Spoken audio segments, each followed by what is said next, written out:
And order అంటే ఏంటి? అంటే మీరు గత 5 సంవత్సరాలు గంజాయి అమ్మారు, కల్తీ మద్యం అమ్మారు, ఇసుక దోచుకున్నారు.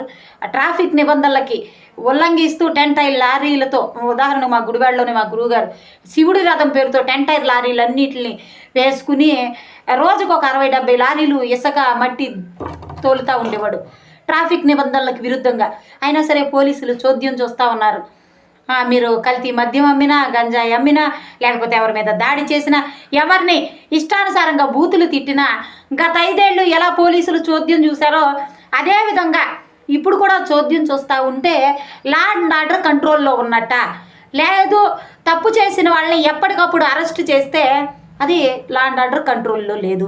చంద్రబాబు నాయుడు గారు, లోకేష్ గారు చేతుల్లోకి తీసుకున్నారు, రెడ్ బుక్ రాజ్యాంగం నడుస్తుంది అని అడుగుతున్నారు.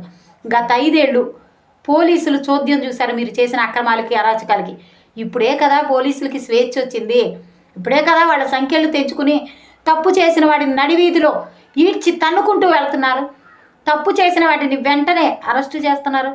అలాంటి పోలీసుల్ని అవమానిస్తూ మాట్లాడితే నీకు దేహశుద్ధి తప్పదు గుడివాడ అమర్నాథ్.